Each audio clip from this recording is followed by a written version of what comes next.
চাওয়া আরেকটা থেকে বেঁচে থাকার দোয়া।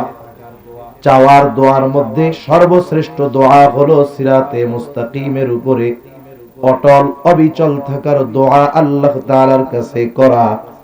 আর বেঁচে থাকার বিষয়ের মধ্যে সর্বশ্রেষ্ঠ দোয়া হলো গায়রিল মাগদুবি আলাইহিম ওয়ালাদ-দাল্লিন। তাদের পথ নয়, অর্থাৎ তাদের পথ থেকে আমাদেরকে বাঁচান। কাদের? যারা অভিশপ্ত ও পথভ্রষ্ট, এদের পথ থেকে বাঁচান। সর্বশ্রেষ্ঠ ইবাদতে আল্লাহ তাআলা যেই পথ থেকে বাঁচার দোয়া শিখাইলেন, যাদের পথ থেকে বাঁচার দোয়া শিখাইলেন, বুঝতে হবে এরা সর্বোচ্চ পর্যায়ের অপরাধী। ঠিক কিনা বলেন? ইহুদিরা অভিশপ্ত কেন? অনেকগুলো কারণ কোরআন সুন্নাহর আলোকে পাওয়া যায়। এরা অভিশপ্ত হওয়ার অন্যতম কারণ, এরা আল্লাহ তাআলার ব্যাপারে অপবাদ দিয়েছে। এরা বলে আল্লাহ তাআলার হাত নাকি শূন্য হয়ে গেছে, খালি হয়ে গেছে। আল্লাহ তাআলা বলেন ওয়াকালাতিল ইয়াহুদু ইয়াদুল্লাহি মাগলুলা গুল্লাত আইদিহিম ওয়া লুইনু বিমা ক্বালু। আল্লাহর ব্যাপারে অপবাদ দিয়ে বলে আল্লাহ তাআলার হাত খালি হয়ে গেছে, ছোট হয়ে গেছে। এই কথা বলার দ্বারা তারা আল্লাহ তাআলার ব্যাপারে মিথ্যা অপবাদ দিয়েছে। আর আল্লাহ তাআলা বলেন ওয়ালুইনু বিমা ক্বালু, এই কথা বলার কারণে তাদের উপরে লানাত। শুধু তাই না, নবী রাসূলগণ তাদের উপরে লানাত দিয়েছেন। আল্লাহ তাআলা বলেন লুইনাল্লাযীনা কাফারু মিন বানি ইসরাঈলা আলা লিসানি দাউদ ওয়া ঈসা ইবনে মারইয়াম। আল্লাহ তাআলা বলেন দাউদ আলাইহিস সালাম তাদেরকে লানত দিয়েছে, মারইয়াম আলাইহিস সালাম তাদেরকে লানত দিয়েছে। তারা হলো এমন এক জাতি যারা নবীদেরকে হত্যা করেছে। পৃথিবীতে এমন কোন জাতি নাই যারা তাদের নবীকে হত্যা করেছে, কিন্তু এরা করেছে। জাকারিয়া আলাইহিস সালামকে হত্যা করেছে, ইয়াহইয়া আলাইহিস সালামকে হত্যা করেছে, ঈসা আলাইহিস সালাতু ওয়াস সালামকে হত্যার অপচেষ্টা তারা করেছে, মারইয়াম আলাইহিস সালামকে অপবাদ দিয়েছে। এই রকম অনেকগুলো কারণে এরা অভিশপ্ত।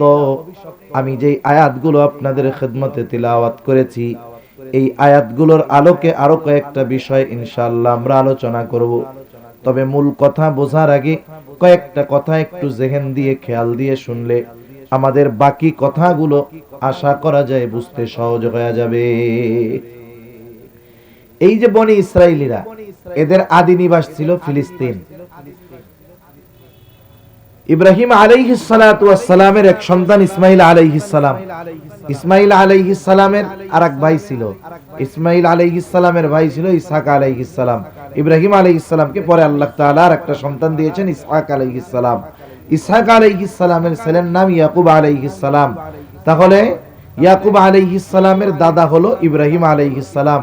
ইয়াকুব আলাইহিস সালামের আরেকটা নাম হলো ইসরাঈল। এই ইয়াকুব আলাইহিস সালামের সন্তানদের সংখ্যা ছিল 12 জন। 12 জনের মধ্যে একজন ইউসুফ আলাইহিস সালাম।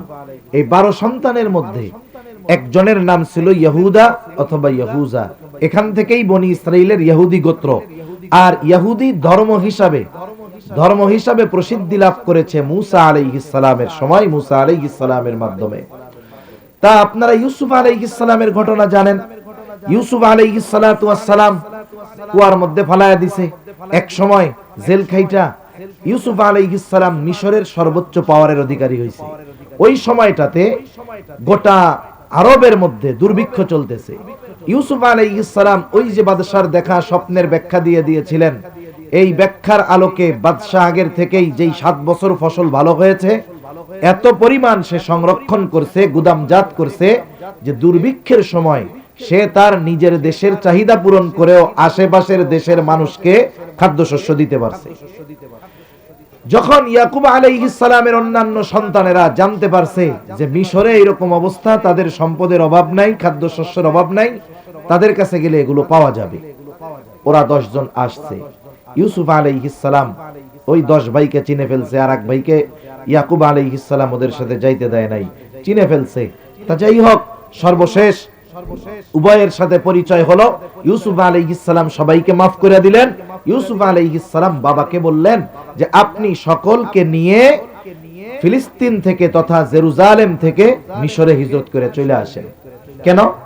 ওই সময় সারা আরবের মধ্যে দুর্ভিক্ষ চলতেছে, আর মিশরে কোনো অসুবিধা নেই, চলে আসছে।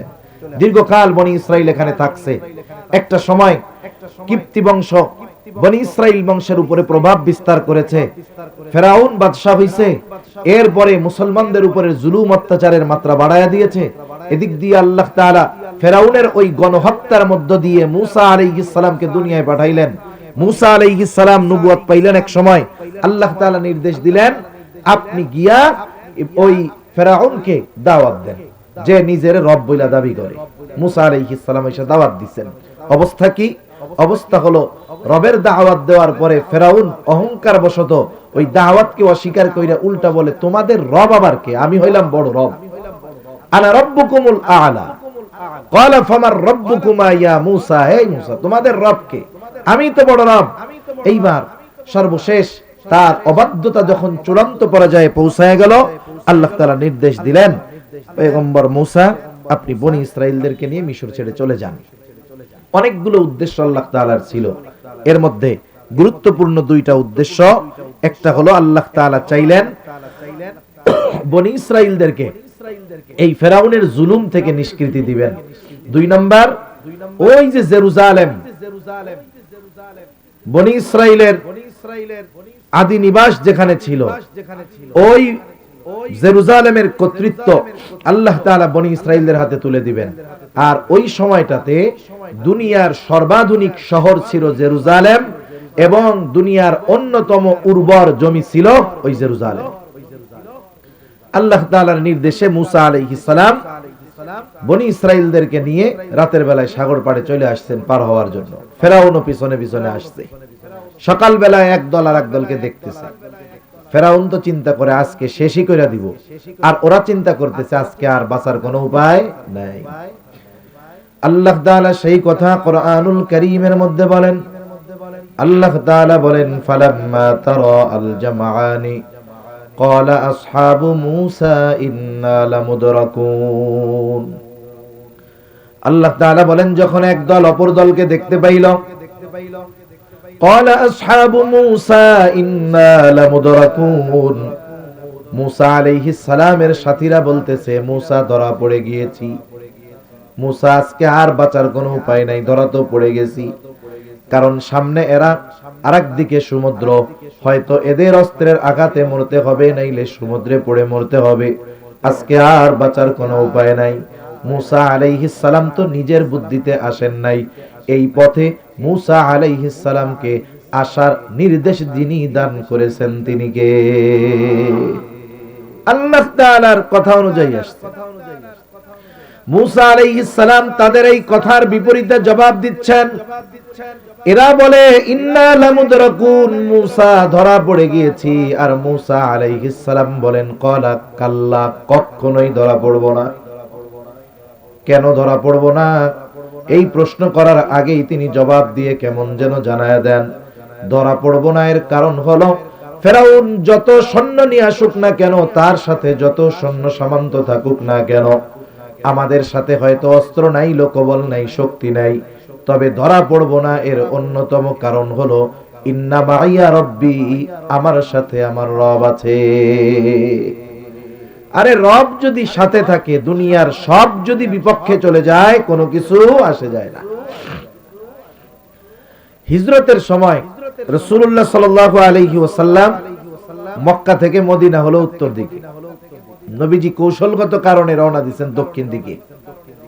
দক্ষিণ দিকে 4-4.5 কিলোমিটার পরে সাওর পর্বতে এক গুহার মধ্যে, গর্তের মধ্যে 3 দিন আত্মগোপন করছেন।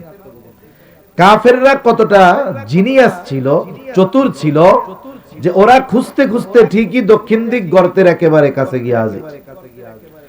আবু বকর সিদ্দিক রাদিয়াল্লাহু তাআলা আনহু বলেন, আমি সকলের গলার আওয়াজ শুনতেছি, তাদের কথাগুলো শুনতেছি, সকলকে চিনতেছি, তারা আমাদেরকে খুঁজতেছে।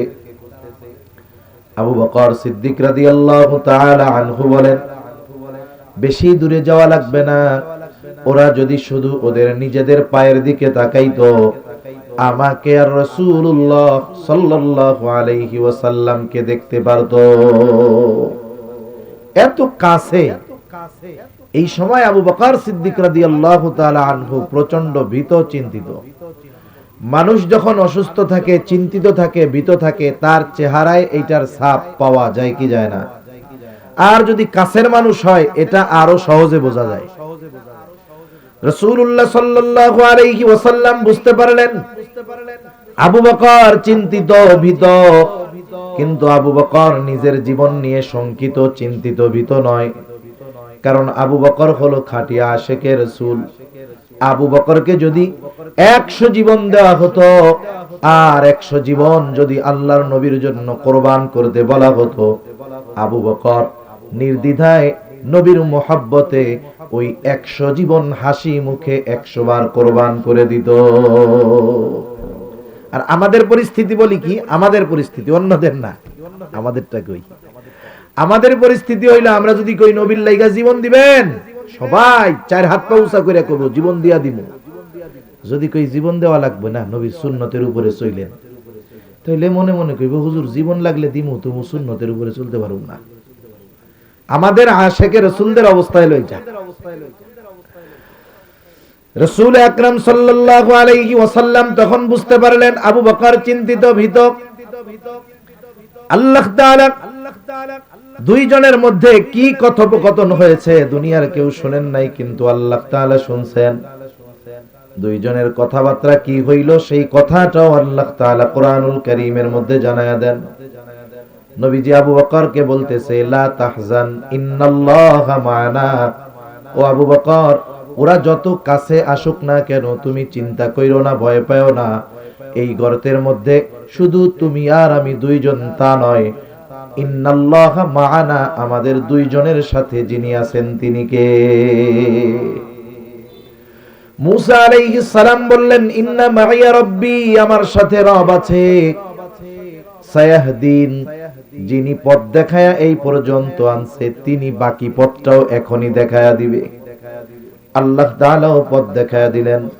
আল্লাহ তাআলা বলেন, ফাআওহাইনা ইলা মূসা আন ইদরিব বিআসাকাল বাহর ফানফালাকা ফাকানা কুল্লু ফিরকিন কাত-তাউদিল আযীম। আল্লাহ তাআলা বলেন, আমি মূসা আলাইহিস সালাতু ওয়াস সালামের কাছে প্রত্যাদেশ প্রেরণ করলাম, ওহী পাঠাইলাম যে আপনি লাঠি দিয়ে সাগরের উপরে আঘাত করেন।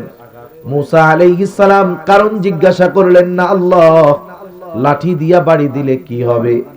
মুমিনের কাজ হলো আল্লাহ তাআলা নির্দেশ করবে, মুমিন কারণ খুঁজবে না, সে সাথে সাথে আল্লাহ তাআলার ওই আদেশ বিনা যুক্তিতে, বিনা তর্কে, বিনা প্রশ্নে আমলে পরিণত করবে। এটা হলো মুমিনের কাজ। আমাদের অবস্থার ব্যতিক্রম। আমরা আল্লাহ তাআলার বিধিনিষেধ আসার পরেও কারণ খুঁজি, কেন এটা করলো, কেন এটা করলো। এই কেন কেন করতে গিয়া সব শেষ। মূসা আলাইহিস সালাতু ওয়াস সালাম সাথে সাথে লাঠি দিয়ে সাগরের উপরে আঘাত করলেন। লাঠি দিয়ে সাগরের উপরে আঘাত করার সাথে সাথে ফাংফালাক, সাগরটা ফেটে বিদীর্ণ হয়ে গেল, দুই ভাগে বিভক্ত হয়ে গেল। ফাকানা কুল্লু ফিরকিন কাত-তাউদিল আযীম, দুই ভাগ এবার দুই দিকে সরে পাহাড় সদৃশ্য উঁচু দেয়ালের মতো হয়ে গেছে। পানি উইঠা উপরে দেয়ালের মতো হয়ে গেল। মধ্য দিয়ে শুকনা রাস্তা। বনি ইসরাইলের 12 গোত্রের জন্য 12টা শুকনা রাস্তার ব্যবস্থা আল্লাহ করলেন। আল্লাহ তাআলা আরেক জায়গায় বলেন, ওয়াজাওয়াজনা বিবানি ইসরাঈলাল বাহরা ফাআতবাআহুম ফিরআউনু বিজুনুদিহি বাগয়ান ওয়া আদওয়া। আল্লাহ তাআলা বলেন, আমি বনি ইসরাইলদেরকে সাগর পার করায় দিলাম। তারা যখন মাঝ রাস্তায় পৌঁছায়া গেছে, ফেরাউন রাস্তার কিনারে আইসা উপস্থিত। ফেরাউনও খুব ভালো মতো জানে এই রাস্তা আমার জন্য নিরাপদ না। এরপরেও মানুষ কিছু কিছু সময় অহংকারের কারণে, শত্রুতাবশত এমন কিছু সিদ্ধান্ত সে নিয়ে বসে, যেই সিদ্ধান্ত তার চূড়ান্ত ধ্বংসের অনিবার্য কারণ হয়ে দাঁড়ায়। ফেরাউন শত্রুতা বশত সীমা লঙ্ঘন করে বনি ইসরাইলদের পেছনে অনুসরণ করা শুরু করে দিল। এইবার যখন বনি ইসরাইলেরা অপর পাড়ে উঠে গেছে, রাস্তা যাদের জন্য বানানো হলো তাদের ব্যবহার শেষ, এইবার আর রাস্তার কোনো দরকার নাই।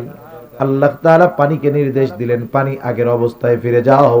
দুই দিক দিয়ে যখন একসাথে ফেরাউন আর তার সৈন্যবাহিনীর উপরে সমুদ্রের পানি পড়ছে, একটাও নিচের থেকে উপরে আসতে পারে নাই। কিন্তু ফেরাউনকে আল্লাহ তাআলা তো এইভাবে ছেড়ে দিবেন না। জিবরাইল আলাইহিস সালাম এক টান দিয়া সমুদ্রের তল থেকে উপরে নিয়ে আসছে।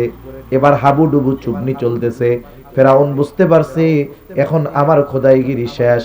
এইবার নিজের খোদাইগিরি বাদ দিয়া আল্লাহ তাআলার উপরে ঈমান আনার ঘোষণা দেয়।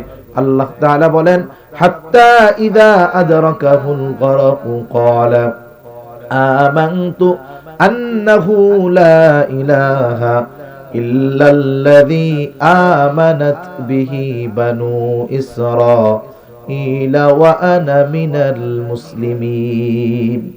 যখন হাবুডুবু খাচ্ছে, এইবার বলে আমি ঈমান আনলাম, আল্লাহ ছাড়া কোনো ইলাহ নাই। বনি ইসরাইল যার উপরে ঈমান আনছে আমিও তার উপরে ঈমান আনলাম। কিন্তু ফেরাউনের এই ঈমান আনার ঘোষণা দেওয়ার পরেও আল্লাহ তাআলা ফেরাউনের ঈমানকে কবুল করেন নাই। কারণ কি?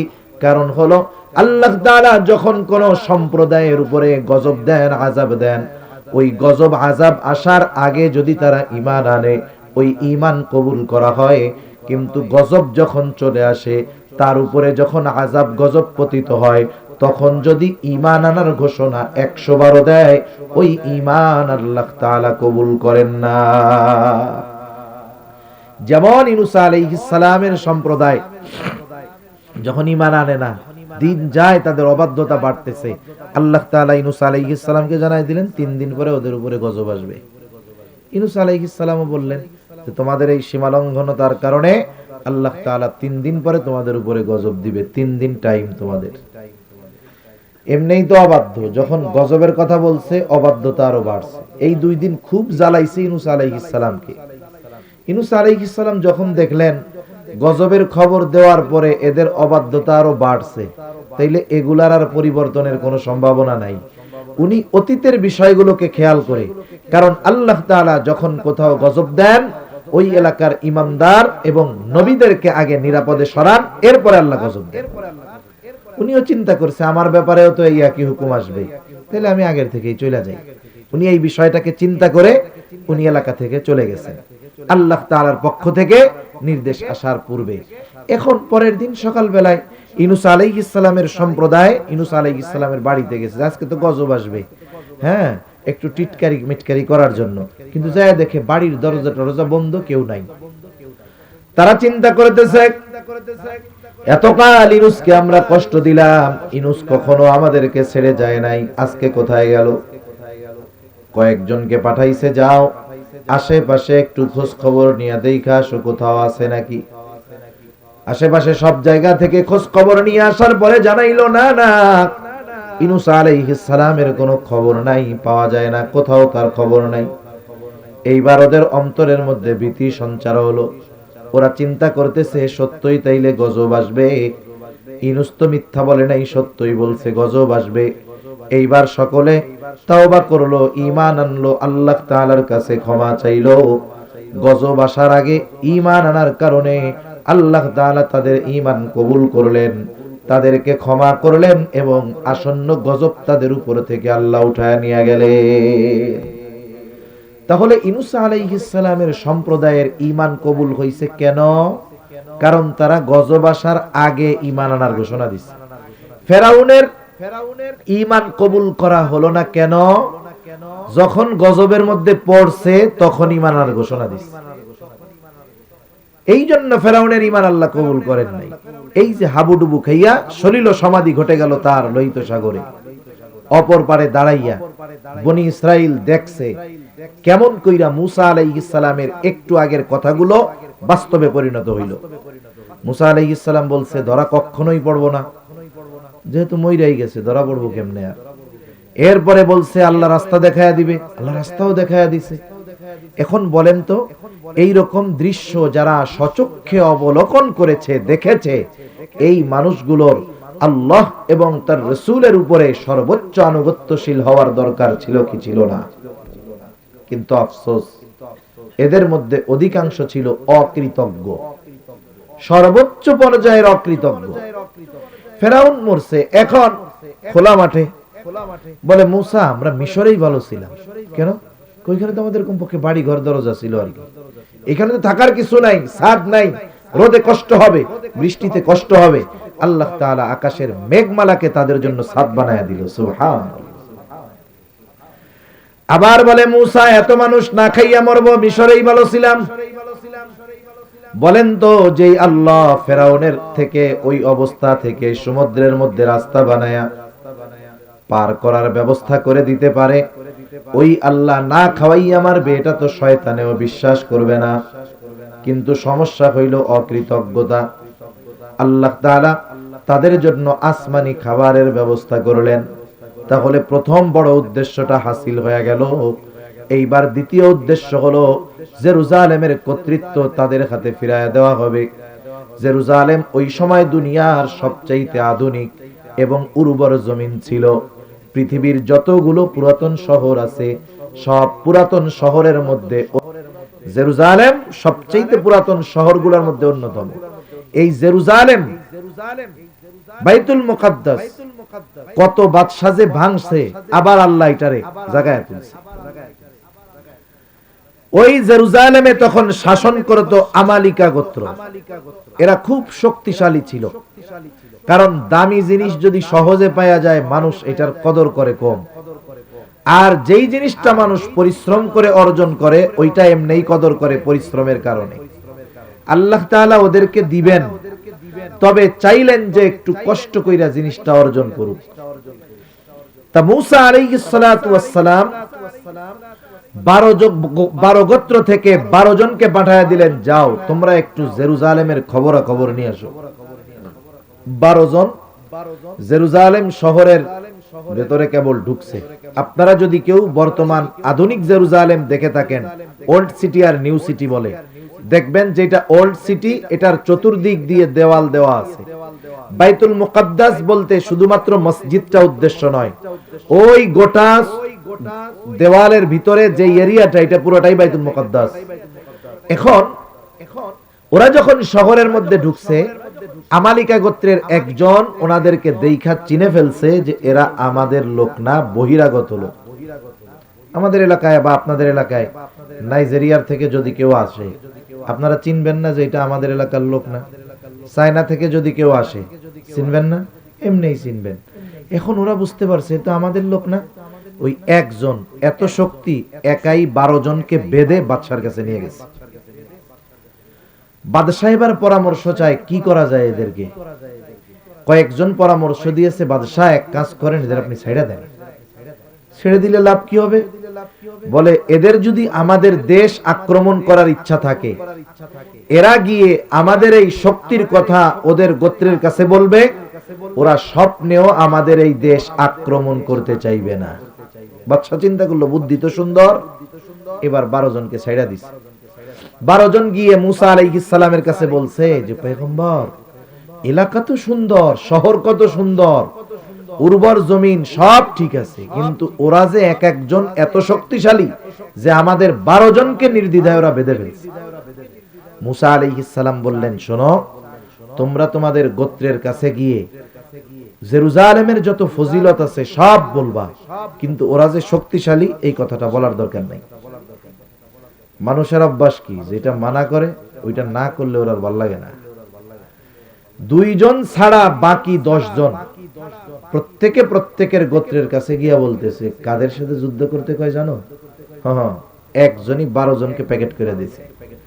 এই কথা যখন বলছে, আগে যাও মোটামুটি যুদ্ধ করার একটা প্রস্তুতি নিত, এখন এমন ভাবে বসছে যে মইরা যাবে তবু এদের সাথে যুদ্ধ করবে না।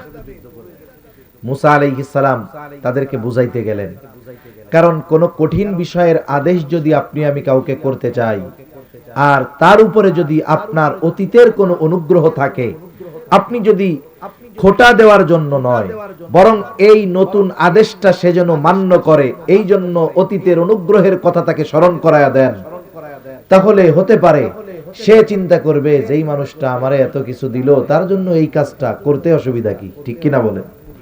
এজন্য মুসা আলাইহিস সালাম তাদেরকে চূড়ান্তভাবে জিহাদের নির্দেশ দেওয়ার আগে আল্লাহ তাআলা তাদের উপরে কি করুণা করেছেন, কি অনুগ্রহ করেছেন, কি নিয়ামত দিয়েছেন, এর মধ্য থেকে উল্লেখযোগ্য কয়েকটা নিয়ামতের কথা মুসা আলাইহিস সালাম তুলে ধরতেছেন। মুসা আলাইহিস সালাম বলেন, আল্লাহ তাআলা বলেন, وَإِذْ قَالَ مُوسَى لِقَوْمِهِ يَا قَوْمِ اذْكُرُوا نِعْمَةَ اللَّهِ عَلَيْكُمْ إِذْ جَعَلَ فِيكُمْ أَنْبِيَاءَ وَجَعَلَكُمْ مُلُوكًا। আল্লাহ রাব্বুল আলামিন বলেন, মুসা আলাইহিস সালাতু ওয়াস সালাম তার সম্প্রদায়ের কাছে গিয়ে বলতেছে, হে আমার সম্প্রদায়, উযকুরু নি'মাতাল্লাহি আলাইকুম, ওই নিয়ামতগুলোর কথা স্মরণ করো যেগুলো আল্লাহ তাআলা তোমাদের দিয়েছে। কি নিয়ামত? উল্লেখযোগ্য একটা নিয়ামত, ইয জাআলা ফীকুম আম্বিয়া, যে তোমাদের মধ্য থেকে আল্লাহ তাআলা অনেককে নবী বানাইছে। বনি ইসরাইলের মধ্যে কত নবী? ইয়াকুব আলাইহিস সালাম থেকে ঈসা আলাইহিস সালাম পর্যন্ত বনি ইসরাইল কখনো নবী শূন্য হয় নাই। পয়গম্বর আরবি বলেন, একজন মারা গেছে তো আল্লাহ তাআলা আরেকজনকে নবুয়ত দিয়ে শূন্য স্থান পূরণ করে দিয়েছে। দুনিয়ায় যদি একটা গোত্রে একটা বংশে দুনিয়ার বড় বড় 10-12টা অফিসার থাকে, বলেন তো ওই গোত্রের পাওয়ার ওই এলাকায় অন্যান্য গোত্রের চাইতে কম না বেশি? যদি জিজ্ঞাসা করে তুমি কোন বংশের বলা, কয় আমি ওই বংশের বলা যেই বংশে 12 জন বিসিএস ক্যাডার আছে। বংশের নাম বলার আগে এইটা কয়। সে গর্ববোধ করে যে আমার বংশে এরকম বড় বড় চাকরিজীবী আছে, এই আছে সেই আছে। এটাকে সে নেয়ামত মনে করে, এজন্যই না বলে। কিন্তু যেই বংশে ধারাবাহিকতার ক্রমান্বয়ে নবীদের আগমন ঘটছে, বলেন তো এর চাইতে বড় নেয়ামত আর কিছু হইতে পারে? পারে না। এটা একটা বড় পরলৌকিক নেয়ামত। শুধু যে পরলৌকিক নেয়ামত দিয়েছেন তা নয়, ওয়াজআলাকুম মুলুকা, আল্লাহ তাআলা তোমাদেরকে বাদশাহী দান করেছে। একটা বংশের সবাই কিন্তু বাদশাহ হয় না, কিন্তু বাদশাহ যেই বংশের থেকে হয় তার বাদশাহীকে ওই বংশের দিকে নিসবত করা হয়, ওই বংশের দিকে জুড়ায় দেওয়া হয়। যেমন সব আব্বাসী খলিফা ছিল না, কিন্তু আব্বাসীদের মধ্য থেকে একজন খলিফা হওয়ার কারণে বলা হইতো আব্বাসী খলিফা। সব উমাইয়া কিন্তু ক্ষমতা পায় নাই, বাদশাহ হয় নাই, কিন্তু বাদশাহ যেহেতু উমাইয়া বংশের হইছে এই জন্য বলা হইতো উমাইয়া বাদশাহ, উমাইয়া খলিফা। এটাও দুনিয়ার অন্যতম একটা সম্মান। সাথে সাথে মুসা আলাইহিস সালাম বলতেছে, ওয়া আতাকুম মা লাম ইউতি আহাদাম মিনাল আলামিন, আল্লাহ তাআলা এমন কিছু নিয়ামত তোমাদেরকে দিয়েছে যা বিশ্ববাসী আর কাউকে দেয় নাই। এই নিয়ামত কাউরে দেয় নাই। সমুদ্রের মধ্যে দিয়ে রাস্তা বানাইয়া পার হওয়ার ব্যবস্থা কারো জন্য করে নাই, আসমান হইতে খানা খাওয়ানোর ব্যবস্থা করে নাই, মেঘমালাকে কারো জন্য ছাদ বানায়া দেয় নাই। এইরকম কিছু কিছু নিয়ামত বনি ইসরাইলদেরকে আল্লাহ তাআলা দিয়েছে। পবিত্র কোরআনুল কারীমের সর্ববৃহৎ সূরা সূরাতুল বাকারা, এই সূরার মধ্যে ধারাবাহিকভাবে আল্লাহ তাআলা বনি ইসরাইলদেরকে প্রদত্ত 40টার উপরে নিয়ামতের কথা আল্লাহ বর্ণনা করেছেন। আফসোসের ব্যাপার হলো প্রত্যেকটা নিয়ামতের পরে তাদের নাশকরির কথাও আল্লাহ কইছে। মানে প্রত্যেকটা নিয়ামত বর্ণনা করার পরে এই নিয়ামতের বিপরীতে তাদের আচরণ কেমন ছিল আল্লাহ এটাও জানাইছে। এত নিয়ামত আল্লাহ তাআলা তাদেরকে দিয়েছে। মুসা আলাইহিস সালাম এই নিয়ামতগুলোর কথা উল্লেখ কইরা এবার বলতেছেন, ইয়া কওমি দুখুলুল আরদাল মুকদ্দাসাতাল্লাতী কাতাবাল্লাহু লাকুম ওয়া লা তারতাদ্দু আলা আদবারিকুম ফাতানকালিবু খাসিরিন। মুসা আলাইহিস সালাম বলেন, ও আমার সম্প্রদায়, ইয়া কওমি দুখুলুল আরদাল মুকদ্দাস, তোমরা ওই পবিত্র ভূমির মধ্যে প্রবেশ করো। তার মানে জেরুজালেমের ভূমি হইল পবিত্র ভূমি। এই ঘোষণা কে দিয়েছে? আল্লাহ তাআলা জানায় দেন। মুসা আলাইহিস সালাম তাদেরকে বলতেছে, ওই পবিত্র ভূমির মধ্যে তোমরা প্রবেশ করো। আল্লাতী কাতাবাল্লাহু লাকুম, যেই জমিনের মালিকানা আল্লাহ তোমাদেরকে লেখা দিছে। তার মানে যুদ্ধ করার আগে যুদ্ধ জয়ের ঘোষণা আল্লাহ তাআলা জানায় দিছে। তবে তোমরা সামনের দিকে চলতে থাকবা, খবরদার পিছু হটবা না, সামনে যা থাকে থাক।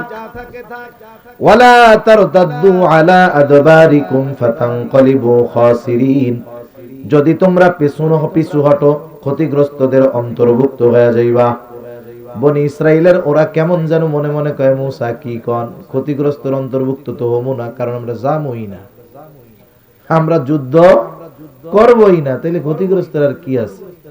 এত সুন্দরভাবে নেয়ামতের কথা বইলা দরদ দিয়া মুসা আলাইহিস সালাম যখন তাদেরকে এই কথা বললেন, ওরা কি বলতেছে মুখের উপরে, বলে ক্বালু ইয়া মুসা ইন্না ফিহা কওমান জাব্বারিন ওয়া ইন্না লান নাদখুলাহা হাত্তা ইয়াখরুজু মিনহা ফাইন ইয়াখরুজু মিনহা ফাইন্না দাখিলুন।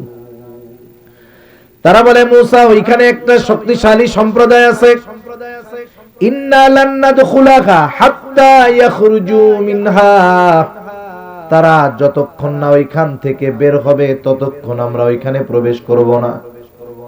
ফাইন ইয়াখরুজু মিনহা ফাইন্না দাখিলুন, যদি তারা ওইখান থেকে বাহির হয় তবেই আমরা ওইখানে প্রবেশ করব, এর আগে আমরা ওইখানে ঢুকবো না।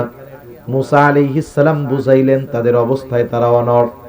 এইবার ওই যে দুই ব্যক্তি যারা মুসা আলাইহিস সালামের কথা মেনে আমালিকা গোত্রের বিষয়টা তাদের কওমের থেকে গোপন রাখছিল, এই দুইজনের একজনের নাম হইল ইউশা ইবনে নুন, আর একজনের নাম হলো কালেব ইবনে ইউফানা। এই দুই আল্লাহর বান্দা তাদেরকে বোঝানো শুরু করলো।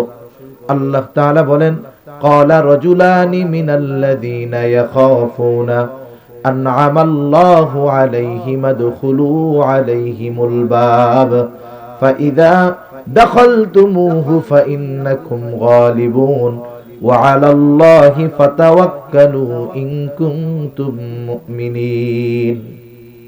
আল্লাহ তাআলার অনুগ্রহপ্রাপ্ত এই দুই ব্যক্তি তাদেরকে বলতেছে, তোমরা শুধু শহরের নিকট দরজা দিয়ে ঢুকো, তোমরা শুধু শহরে ঢুকবা, ফাইদা দাখালতুমুহু ফাইন্নাকুম গালিবুন, তোমরা ঢুকবা আর তোমাদের বিজয়ী বানায় দিবেন কে?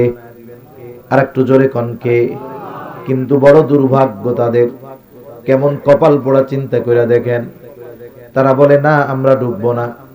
ওরা বলে, ওয়া আলাল্লাহি ফাতাওয়াক্কালু ইন কুনতুম মুমিনিন, ওই দুই আল্লাহর বান্দা বলতেছে, তোমরা যদি মুমিন হও তাহলে আল্লাহর উপরে ভরসা কইরা ঢুইকা পড়ো, ঢুকলেই তোমরা বিজয়ী হবা। বিষয়টা হইল, দেখবেন অনেক সময় ছোট মানুষ মা খুব আদর কইরা বলে, আব্বা খাবার খাও, খাও, খায় না।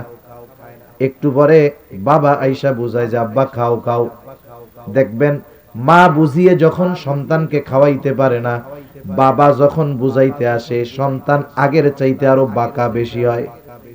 মনে মনে কয়, আমার মা বুঝাইয়া খাওয়াইতে পারলো না, আব্বা আপনি বুঝাইয়া খাওয়াই ফেলবেন, এত সহজ। বনি ইসরাইলদের অবস্থা হলো এরকম। আরে এমন নবী যে আল্লাহর সাথে কথা বলে, ওই নবী আমাদের বুঝাইয়া পারলো না, আর তোমরা দুইজন আমাকে বুঝাইয়া ফেলবে, এত সহজ। এইবার তাদের জবাব আরো কঠোর এবং জঘন্য। তারা এবার বলতেছে, ক্বালু ইয়া মুসা ইন্না লান নাদখুলাহা আবাদাম মা দামু ফিহা, ও মুসা আপনি শুনে নেন, আমরা কখনোই ওইখানে প্রবেশ করব না, ওইখানে তারা যতক্ষণ অবস্থান করবে আমরা কখনোই প্রবেশ করব না। এখন যদি যুদ্ধ করতে হয় তাও আমরা করতে পারবো না, যদি যুদ্ধই করতে হয় আপনি আর আপনার রব গিয়ে জিহাদ করেন। তারা বলতেছে, ফাযহাব আনতা ওয়া রাব্বুকা ফাকাতিলা ইন্না হাহুনা কাঈদুন। বনি ইসরাইলেরা এবার বলতেছে যে আপনি আর আপনার রব গিয়ে জিহাদ করেন, আমরা এখানে বসলাম। এখান থেকে আমরা কি পাইলাম? এক নম্বরে পাইলাম যে এরা সর্বোচ্চ পর্যায়ের অকৃতজ্ঞ ছিল, সবাই না অধিকাংশ। দুই নাম্বার, এরা সর্বোচ্চ পর্যায়ের অবাধ্য ছিল, অবাধ্য। আর যখন জবাব দিছে যে যুদ্ধ আমরা তো করতে পারবো না, আপনি আর আপনার রব গিয়ে জিহাদ করেন, এর দ্বারা সর্বোচ্চ পর্যায়ের সীমা লঙ্ঘন করছে। আসেন একটা উদাহরণ দিলে বুঝতে সহজ হবে। একজনের বাবা তাকে আদেশ করছে যে তুমি এই কাজটা করো, কথার কথা বলছে তুমি এই জিনিসটা পরিষ্কার করো। এখন ওই সন্তান যদি বাবার এই আদেশ অমান্য করে তাহলে সে অবাধ্য হবে, ঠিক কিনা বলেন? মানে নেই। কিন্তু উল্টা যদি বলে আমি পারবো না আপনি করেন, তাহলে সে সীমা লঙ্ঘনকারী হবে। ওদের অবস্থা হলো ওইরকম, নিজেরা করে নাই এখন নাই, আবার বলতেছে আপনি আর আপনার রব গিয়ে যুদ্ধ করেন, আমরা বসলাম, আমরা যুদ্ধ করতে পারবো না। অধিকাংশ মুফাসসিরিনে কেরাম এই জায়গায় সাহাবা একরামের বিষয়টা আনছেন বদরের যুদ্ধের। এখানে যুদ্ধ জয়ের সংবাদ দেওয়ার পরেও এরা যুদ্ধ করতে রাজি হয় নাই। আর বদরের যুদ্ধের প্রেক্ষাপট ছিল সম্পূর্ণ ভিন্ন। ইতিহাস যারা জানেন, মুসলমানেরা মদিনা থেকে ওই ধরনের বড় যুদ্ধের প্রস্তুতি নিয়ে বাহির হয় নাই। উদ্দেশ্য মূলত ছিল আবু সুফিয়ানের বাণিজ্য কাফেলাকে ঝাটিকা আক্রমণ করা। আবু সুফিয়ান যখন বুঝতে পারছে, তখনও তো তিনি মুসলমান হন নাই, উনি আবু জেহেলকে খবর পাঠায়া দিছে আমাদের বাণিজ্য কাফেলা আক্রান্ত হতে পারে, তুমি সৈন্য পাঠায়া দাও। আবু জেহেল 1000 সশস্ত্র কাফের নিয়ে চলে আসছে। আবু সুফিয়ান যখন নিরাপদ পথ পেয়ে গেছে, এইবার সে আবার খবর পাঠাইছে তুমি এবার ফিরে যাও, আমরা নিরাপদে চলে আসছি, এখন আর সাহায্য লাগবে না। কিন্তু ওই যে বললাম, কিছু মানুষ অহংকারের কারণে সীমা লঙ্ঘন করে এমন সিদ্ধান্ত নেয় যেটা তার চূড়ান্ত ধ্বংসের কারণ হয়ে দাঁড়ায়। আবু জেহেল চিন্তা করতেছে এইবারই তো সুযোগ, সব শক্তি নিয়ে আসছি এদের বিরুদ্ধে যুদ্ধ করতে, এখন কি ফিরে যাব? এই চান্সে যদি ওদের সাথে যুদ্ধ করতে পারি তাহলে ইসলামকে পুরোপুরি মূলোৎপাটন করে ফেলতে পারব। এই উদ্দেশ্য নিয়ে পরিস্থিতি এরকম যে যুদ্ধ না করে আর উপায় নাই। নবীজি চিন্তিত কি করা যায়। সাহাবায়ে কেরামদেরকে নিয়ে পরামর্শে বসছেন। প্রথম পরামর্শ চাইলেন মুহাজিরদের, কারণ এই যুদ্ধে মুহাজিরেরা বাহিরের কোন শত্রুর মুখোমুখি হবে না। কেউ বাবার বিরুদ্ধে লড়াই করবে, কেউ ভাইয়ের বিরুদ্ধে করবে, কেউ সন্তানের বিরুদ্ধে করবে। মুহাজিররা তাদের কথা হইল, ইয়া রাসূলুল্লাহ আমরা যুদ্ধ করার জন্য প্রস্তুত। সংখ্যায় বেশি হলো আনসারেরা। তাদের পরামর্শ নবীজি চাইলেন, যুদ্ধ তো করতেই হবে, তোমাদের মতামত কি, তোমাদের পরামর্শ কি বলো। আনসারদের মধ্য থেকে সাদ বিন মুআজ রাদিয়াল্লাহু তাআলা আনহু দাঁড়ায় গেলেন, বলে ইয়া রাসূলুল্লাহ আপনি আমাদের পরামর্শ চান, আপনি শুনেন, আপনি যদি আমাদেরকে সমুদ্রের পাড়ে দাঁড় করায়া দেন আর যদি নির্দেশ দেন যে তোমরা এই সমুদ্রের মধ্যে ঝাঁপায় পড়ো, এই নির্দেশ দেওয়ার পরে আপনি তাকায়া দেখবেন আপনার নির্দেশের পরে একটা মানুষও সমুদ্রের তীরে দাঁড়ায় না। আপনি পরামর্শ চাইতেছেন, আপনি তো অর্ডার করবেন, কিসের পরামর্শ? আরেকজন বলে ইয়া রাসূলুল্লাহ আমরা আপনার সামনে পেছনে ডানে বামে চতুর্দিকে অবস্থান নিয়ে এমন ভাবে যুদ্ধ করব আপনি সন্তুষ্ট হয়ে যাবেন। নবীজি এইবার 313 জন নিয়ে রওনা হয়েছেন। 100টা তলোয়ার আছে সাথে। ওই বছরই রোজা ফরজ হয়েছে। প্রচন্ড গরম, অস্ত্রবিহীন ঘোড়াবিহীন বাহন নাই, রোজা রেখে 313 জন মুসলমান 313 জন লড়াই করতে রওনা হয়ে গেছে 1000 সশস্ত্র কাফেরের বিরুদ্ধে। এই 313 জনের অস্ত্র হয়তো ছিল না, ঘোড়া ছিল না, সামরিক শক্তি ছিল না, কিন্তু এই 313 জনের এমন ঈমানি শক্তি ছিল, গোটা দুনিয়াও যদি তাদের বিরুদ্ধে লড়াই করত, এই 313 জনের ঈমানের কাছে তারা পরাজিত হয়ে যাইত। এখানে আনুগত্যশীলতার উপমা সাহাবায়ে কেরাম দেখায় দিয়েছে। এই সাহাবা নবীজির সাথী যারা হইছে, এরা দুনিয়ায় আসার 1000 বছর আগে আল্লাহ তাআলা এদের প্রশংসা তাওরাতের মধ্যে করছে, ইনজিলের মধ্যে করছে। সাহাবায়ে কেরামের প্রশংসা স্বয়ং আল্লাহ তাআলা অতীতের দুই ধর্মের নবীর কাছে যেই কিতাব আল্লাহ নাজিল করেছেন সেই কিতাবের মধ্যে তাদের প্রশংসা করছে। আর আমরা কোরআন শরীফ খুললে শুধু বনি ইসরাইলের বদনাম পাই। কেমন আচরণ এরা করছে নবীর সাথে। আর আল্লাহ তাআলা সাহাবায়ে কেরামের আচরণে এতটা সন্তুষ্ট হয়েছে, বনি ইসরাইলের আচরণে আল্লাহ তাআলা ওদেরকে অভিশাপ বর্ষণ করছে। আর সাহাবায়ে কেরামের আচরণে আল্লাহ তাআলা তাদের উপরে সন্তুষ্ট, এই ঘোষণা আল্লাহ তাআলা দিয়েছে। সুবহানাল্লাহ। আল্লাহ তাআলা বলেন রাদিয়াল্লাহু আনহুম ওয়া রাদু আন। এমনটা নয় যে ওরা আগে আল্লাহর উপরে সন্তুষ্ট হয়েছে তো এই জন্য আল্লাহ ওদের উপরে সন্তুষ্ট হয়েছে, তা না। বরং সাহাবায়ে কেরামের আচার আচরণ মতাদর্শ আখলাকে আল্লাহ তাআলা তাদের উপরে আগে সন্তুষ্ট রাজি খুশি, তারাও আল্লাহর উপরে সন্তুষ্ট রাজি খুশি। আল্লাহ প্রশংসা করেছেন সাহাবায়ে কেরামের। যখন তারা বলল ফাযহাব আনতা ওয়া রাব্বুকা ফাকাতিলা ইন্না হাহুনা কাঈদুন, আর বেশি না, 5-6 মিনিটের মধ্যে শেষ। ফাযহাব আনতা ওয়া রাব্বুকা ফাকাতিলা ইন্না হাহুনা কাঈদুন, মুসা আপনি আর আপনার রব গিয়ে জিহাদ করেন, আমরা এখানে বসলাম। বনি ইসরাইলীদের এই আচরণে মুসা আলাইহিস সালাম কতটা কষ্ট পেয়েছেন এর পরের কথার দ্বারাই এটা বোঝা যায়। মুসা আলাইহিস সালাম এবার আল্লাহর কাছে বলে ক্বালা রাব্বি ইন্নী লা আমলিকু ইল্লা নাফসি ওয়া আখি ফাফরুক বাইনানা ওয়া বাইনাল কওমিল ফাসিকিন। মুসা আলাইহিস সালাম বলতেছে ও রব ইন্নী লা আমলিকু ইল্লা নাফসি ওয়া আখি, আমার নিজের উপরে আর আমার ভাইয়ের উপরে ছাড়া আর কারো উপরে নিয়ন্ত্রণ নাই। এদের মধ্যে ওই দুই ব্যক্তিও শামিল, ইউশা ইবনে নুন আর কালেব ইবনে ইউফানা। তার মানে এরা ছাড়া আর কারো উপরে আমার নিয়ন্ত্রণ নাই। সুতরাং ফাফরুক বাইনানা ওয়া বাইনাল কওমিল ফাসিকিন, আপনি এই ফাসিকদের থেকে আমাকে আপনি আলাদা করে দেন, এদের থেকে আমারে বিচ্ছিন্ন করে দেন। নবী বলতেছে ওদের আচরণে কষ্ট পায়া এদের থেকে আলাদা করে দেন। আর যখন মক্কা বিজয় হইছে, ফাতেহ মক্কা হইছে, আনসাররা চিন্তা করতেছে এবার মনে হয় নবী আমাদের সাইডা মনে হয় চলে যাবে।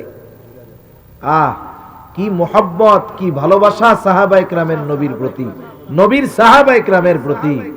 এই যে আনসারেরা ইসলামের জন্য এত সহযোগিতা করছে, নবীজি তাদের উপরে এত সন্তুষ্ট।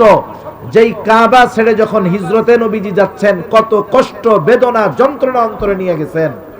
আর সাহাবায়ে কেরাম আনসারদের আচরণে নবীজি জানাইলেন তোমরা কান্নাকাটি কইরো না, আমি তোমাদের কাছেই ফিরে আসব, তোমাদের কাছেই থাকব। আর মুসা আলাইহিস সালাম বলতেছে আল্লাহ এদের থেকে আপনি আমারে আলাদা করে দেন, এদের থেকে আমাকে আপনি পৃথক করে দেন। তাহলে এদের আচরণে মুসা আলাইহিস সালাম কতটা কষ্ট পেয়েছে। এখন এদের এই আচরণের কারণে দুইটা জিনিস। প্রথমত আল্লাহ তাআলা মুসা আলাইহিস সালামকে সান্ত্বনা দিয়েছেন। পরের আয়াতের লাস্টে বলেন ফালা তাসা আলাল কওমিল ফাসিকিন, আপনি এদের এই আচরণে কষ্ট পাইয়েন না। শুনে নেন, এদেরকে একটু সাময়িক শাস্তি আমি দিয়া দিব। কি? ক্বালা ফাইন্নাহা মুহাররামাতুন আলাইহিম 40 সানাহ ইয়াতিহুনা ফিল আরদ। আল্লাহ তাআলা বলেন আমি তাদের জন্য এই জমিনকে 40 বছর নিষিদ্ধ করে দিলাম। ওই সময় তারা অবস্থান করতেছিল তিহ প্রান্তরে। এই ঘটনার পরে প্রতিদিন সকাল বেলা ওরা উঠে মিশরের উদ্দেশ্যে রওনা দিত। একেবারে সকাল হইলে মিশরের দিকে হাঁটা শুরু করত। সন্ধ্যা পর্যন্ত একাধারে পথ চলার পর সন্ধ্যার সময় তাকায় দেখত সকালে যেখান থেকে হাঁটা শুরু করছে সন্ধ্যার সময় আবার ঠিক সেই জায়গায় এসে উপস্থিত। এক ময়দানে 40 বছর আল্লাহ ওদেরকে সারাদিন শুধু হাঁটাইছে। যেই জিনিসটা শুধুমাত্র শহরে প্রবেশ করলে পেয়ে যাইত, ওই জিনিসটা পাইতে তাদের 40 বছর বিলম্ব হয়ে গেছে। এর মধ্যে মুসা হারুন আলাইহিস সালাম দুনিয়া থেকে চলে গেছেন। আল্লাহ তাআলা ইউশা ইবনে নুনকে নবুয়াতি দিয়ে ওই সময়ের মানুষেরা ওনার নেতৃত্বে আমালিকা গোত্রের বিরুদ্ধে জিহাদ করছে। আল্লাহ তাআলা পুনরায় বনি ইসরাইলদেরকে জেরুজালেমের কর্তৃত্ব ফিরায় দিয়েছে। এরপরে দীর্ঘকাল তারা ওইখানে থাকছে, ঢুকছে বের হইছে, একবার তাড়ায় দেওয়া হয়েছে আর একবার ঢুকছে, এভাবে চলছে, যাওয়া আসার উপরে থাকছে। সর্বশেষ খ্রিস্টীয় প্রথম শতাব্দীতে চূড়ান্তভাবে ওদেরকে জেরুজালেম থেকে বের করে দেওয়া হয়েছে। খ্রিস্টানেরা বের করে দিচ্ছে প্রথম শতাব্দীতে, আর ঢুকতে পারে নাই। এই যে আমরা ইতিহাস জানি যে বনি ইসরাইলের আদি নিবাস জেরুজালেম, ইহুদিরাও কিন্তু জানে। এই বিগত 2000 বছর এরা শুধু ওইখানে পুনরায় বসতি স্থাপনের প্রচেষ্টা করেছে, কিন্তু তারা সফল হতে পারে নাই। সর্বশেষ দ্বিতীয় বিশ্বযুদ্ধের পরে ব্রিটিশ এবং আমেরিকানদের সহযোগিতায় আর মুসলমান নামধারী শাসক গাদ্দারদের মুনাফিকির কারণে ওরা পুনরায় ওই ফিলিস্তিনে বসতি স্থাপন করেছে। এক ফিলিস্তিনে বসতি স্থাপন করে গোটা আরব বিশ্ব ওরা আগুন দিয়ে জ্বালায় দিতেছে। মধ্যপ্রাচ্যের বিস্ফোরা তারা হতে গেছে, গোটা দুনিয়ার শান্তি ওরা নষ্ট করে ফেলতেছে। সেজন্য আমাদের উচিত ওদের ব্যাপারে জানা এবং ওদের সাথে ওদের ব্যাপারে অন্তরে ঘৃণা রাখা, এটা ঈমানি দায়িত্ব।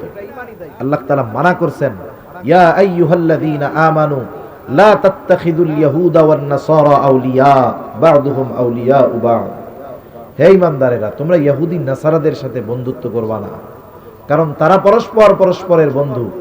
দেখেন ইহুদিদের এত সংগ্রাম যুদ্ধ আমাদের বিরুদ্ধে কেন? মূলত এই জেরুজালেম মসজিদুল আকসাকে কেন্দ্র করে ওদের একটা ভ্রান্ত ধারণা, মন গড়া কথা হলো যে মসজিদুল আকসার ওই জায়গায় থার্ড টেম্পল তারা নির্মাণ করবে, তৃতীয় মন্দির নির্মাণ করবে। এই যে দেখেন না, ভারতে একটা বানাইছে না, রাম মন্দির বানাইছে, বাবরি মসজিদ ধ্বংস কইরা। মনে রাখতে হবে, দুনিয়ার যেই জায়গায় একবার মসজিদ হয় ওটা ওখানে যা হয় হোক, ওটা কিয়ামত পর্যন্ত মসজিদই থাকে। এই যে আয়া সুফিয়া ছিল তুরস্কে, ব্রিটিশরা সাথে সাথে মোস্তফা কামাল আতাতুর্ক সহ এর দোসরেরা এই মসজিদকে বানাইছিল জাদুঘর। ইনশাআল্লাহ এই মসজিদ আয়া সুফিয়া জাদুঘর থেকে আবার যেমন পুনরায় নামাজ শুরু হয়েছে, আমরাও আশা রাখি, আমরা হয়তো দেখব না, কিন্তু একটা প্রজন্ম আসবে, ওই রাম মন্দির ওইখানে আবার আল্লাহর ঘর নির্মিত হবে ইনশাআল্লাহ। ঠিক কিনা বলে? তা ওরা ওই মসজিদুল আকসাকে ভেঙে ওইখানে একটা থার্ড টেম্পল নির্মাণ করতে চায়। ওদের ধারণা হইল ওইটা নির্মাণ যত দ্রুত হবে তত দ্রুত ওদের মসিহে দাজ্জাল আসবে আর ওদেরকে মুক্তি দিবে। কিন্তু ওরা তো বুঝতেছে না এই দাজ্জালের আগমন হইল ওদের চূড়ান্ত ধ্বংসের পূর্ব মুহূর্ত। ঠিক কিনা বলেন? তা সেজন্য আমরা আমাদের সন্তানদেরকে অন্তরের মধ্যে মুমিনের প্রতি মহব্বত জাগ্রত হয় এই বিষয়টা শিক্ষা দিব, কুফফারদের প্রতি অন্তরে ঘৃণা পোষণ করে এই শিক্ষা দিব। স্বাভাবিক লেনদেন মুআশারাত মুআমালাত সেটা ভিন্ন কথা, কিন্তু বাস্তবিক অন্তরঙ্গ বন্ধু কখনো কাফের মুশরিকেরা মুসলমানদের অন্তরঙ্গ বন্ধু হতে পারে না। মক্কা মদিনার মহব্বত যেমন আমার আপনার সন্তানের অন্তরে ঢুকাবো, সাথে সাথে মসজিদুল আকসার মহব্বত আমার আপনার সন্তানের অন্তরে ঢুকাবো। হযরত মসজিদুল আকসা সম্পর্কে হয়তো কিছু কথা বলেছে, এটা তো এমন এক মসজিদ যেই মসজিদের স্পেশাল কিছু বৈশিষ্ট্য আছে যা অন্য কোনো মসজিদের নাই। আমি একটা দুইটা বলেই শেষ করে দেই। দেখেন, এই মসজিদের অন্যতম বৈশিষ্ট্য কি? এটা মুসলমানদের প্রথম কিবলা। এই মসজিদ তথা ওই যে এরিয়াটা জেরুজালেমকে আল্লাহ তাআলা পবিত্র ভূমি বলে ঘোষণা দিয়েছেন। আবার আল্লাহ তাআলা এই ভূমিকে বরকতময় ভূমি হিসাবে অভিহিত করেছেন। এটা এমন এক জায়গা, এইখানে সবচাইতে বেশি নবী রাসূলদের আগমন ঘটেছে, চতুর্দিকে অনেক নবী রাসূলদের কবর আছে। এটা তো এমন এক জায়গা, দুনিয়ার একমাত্র জায়গা যেই জায়গায় আল্লাহ তাআলা সব নবী রাসূলকে এক করছে, আর ওই সকলের উপস্থিতিতে আমার আপনার নবী সকল নবীর ইমাম হয়ে 2 রাকাত নামাজের ইমামতি করেছে। সুবহানাল্লাহ। এই মসজিদ তো সেই মসজিদ যেই মসজিদে দাজ্জাল ঢুকতে পারবে না। পৃথিবীর 4টা মসজিদে দাজ্জাল ঢুকতে পারবে না: মসজিদুল হারাম, মসজিদুল নববী, মসজিদুত তুর আর মসজিদুল আকসা। এছাড়াও আরো অনেক বৈশিষ্ট্য আছে। সেজন্য মুসলমানদের হৃদয়ে মক্কা মদিনার সাথে সাথে আকসার প্রেম, মোহাব্বত, ভালোবাসা থাকতে হবে ইনশাআল্লাহ। থাকবে তো? এই যে জিহাদ যুদ্ধ চলতেছে কাফেরদের বিরুদ্ধে, আর ওরা করতেছে মুসলমানদের বিরুদ্ধে। যদিও যুদ্ধ করতেছে ছোট্ট একটা দল, কিন্তু ওই ছোট্ট দলটা গোটা দুনিয়ার সব মুসলমানের প্রতিনিধিত্ব করতেছে। আর এই যুদ্ধ যদিও সংগঠিত হচ্ছে একটা শহরে, কিন্তু এই যুদ্ধ চলতেছে গোটা মুসলিম আর কাফেরদের মধ্যে। মনে রাখতে হবে, আল্লাহ সুবহানাহু ওয়া তাআলা আমাদের সকলকে ইহুদিরা যেই সমস্ত ত্রুটির কারণে অভিশপ্ত হয়েছে ওগুলো থেকে আল্লাহ আমাদের বেঁচে থাকার তৌফিক দান করুন। আল্লাহ আমাদের সর্বোচ্চ কৃতজ্ঞ হওয়ার তৌফিক দান করেন। আল্লাহ তাআলা আমাদের সর্বোচ্চ আনুগত্যশীল বান্দা হওয়ার তৌফিক দান করেন। সর্বক্ষেত্রে শরীয়তের সীমা যেন আমার আপনার দ্বারা লঙ্ঘন না হয়, এ ব্যাপারে আল্লাহ তাআলা আমাদেরকে হেফাজত করুন। সকলে বলি আমিন। ওয়া আখিরু